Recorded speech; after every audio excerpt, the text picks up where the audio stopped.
Hello, welcome back to my channel, Christian from Krisbed Photography. Today, you'll be learning the exact way to export your image to web. Okay, for example, you have finished editing, doing your dodge and burn, doing your frequency separation. Wow, you've been able to whiten your teeth, color grade your image or your portrait, and you would want to export to web. And most people do it absolutely the wrong way. So this tutorial is going to teach you the exact way, the more professional way to do this. Alright, so we'll have a photo here by Sharpen Photography.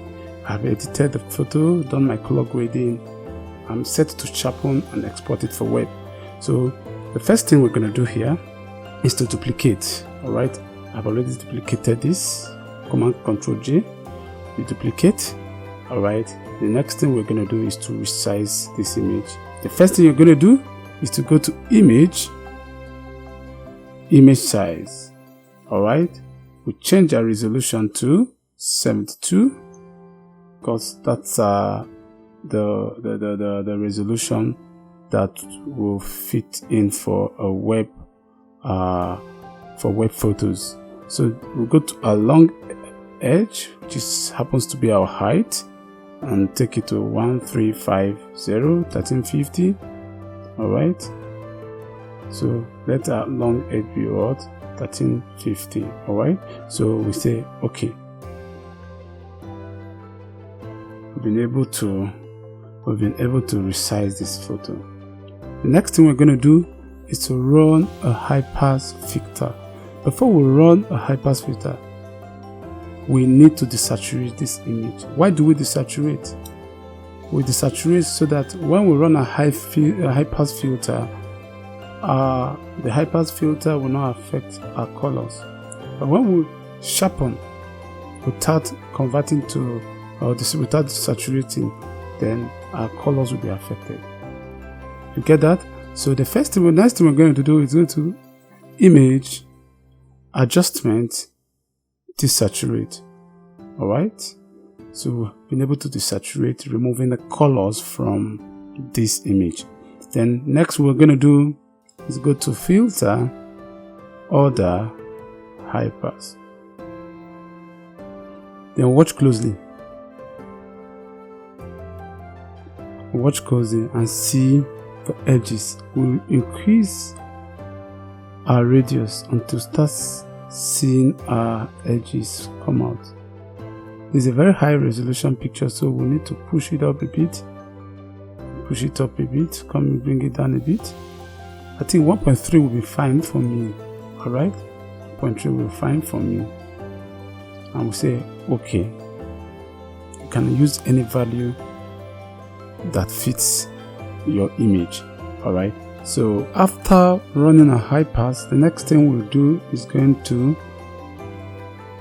select a soft light. Change our blend mode to soft light. After changing our blend mode to soft light, next thing we're going to do before we reduce our opacity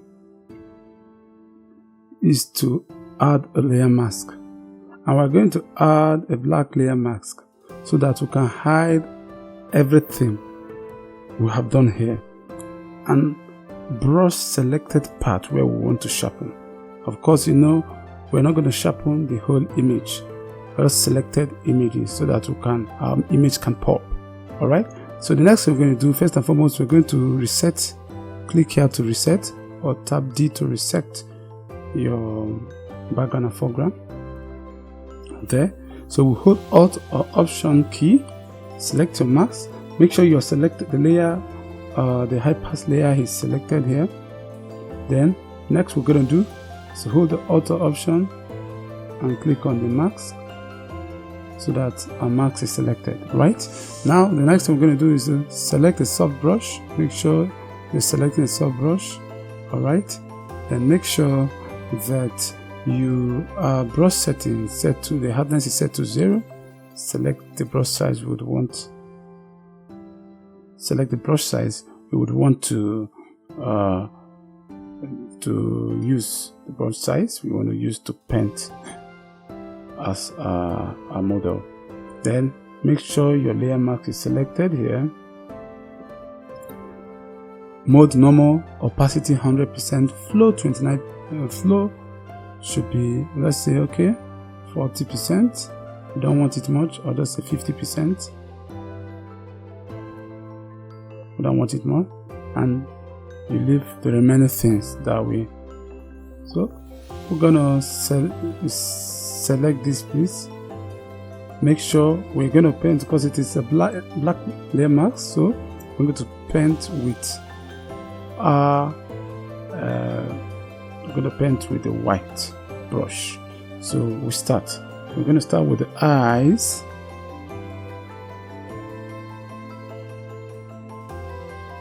Okay. Paint the eyes so that the pictures will pop her eyebrow.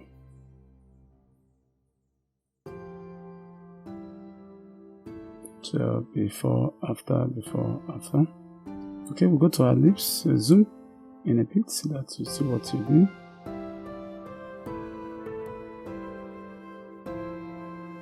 Alright, and we can go to her jewelries, like her beads, her earring.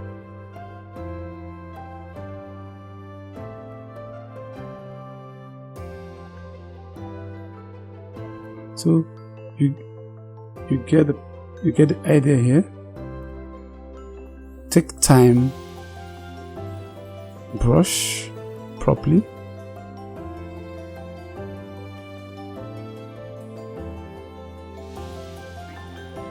Your brushes properly. Her nails, her bangles. Alright. So when you're done and you're satisfied with what you did, so we have been able to sharpen some important areas on this model's face. Alright, okay, I forgot to do something. Let me sharpen her headgear so that her image can pop. Her headgear, this is colorful.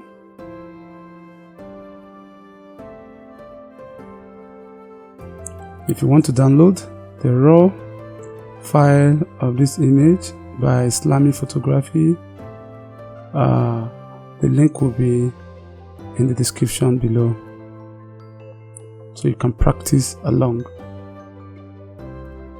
Alright, we're done with this. So the next we're going to do is to export. Alright, and we're going to export for web. Alright, some people do save as a JPEG and just post online, and without knowing the right color profile to choose. So the next thing we're going to do is I'm going to create a stamp visible for this. Hold Command Shift Alt E to create a stamp layer, a stamp visible layer of this photo. So we go to File, Export, Save for Web. Alright, okay, we select a JPEG. Alright, we select a JPEG. We select a JPEG and ensure that Convert to sRGB is checked. If you want to see exact thing you edited here on maybe your website or Instagram, Facebook, alright, ensure that this convert to sRGB is checked. Ensure that use document profile is also checked. And of course, we're going to resize our image here. Alright, there's a long edge which is 1350. Okay, then our quality is set to bicubic sharpener. Then our quality here is set, our JPEG quality should be nothing less than 80. Alright, then your image sizing quality here should be bicubic sharpener. Alright, so you see how the picture is looking. It shows that it is sharpened. That's why you're seeing it appear this way. So that's the only thing you're going to do. And you save. We look for a location where we can save. We'll go to our desktop and save our photo. And we'll go to our desktop to get our photo. Let's go to our desktop and you go, let's check our photo. So you see our picture is now resized and very sharp. So that's the exact way, alright, to sharpen and export for web. So if you do this, your picture will come out the way you exported it, and you won't have any problem with colors or have any problem with blurry photos when you post online. If you find this tutorial useful to you, please subscribe, like my channel, and also turn on the notification bell so that you'll be informed when next I post a new video like this. Until I come your way next time, keep creating, keep practicing.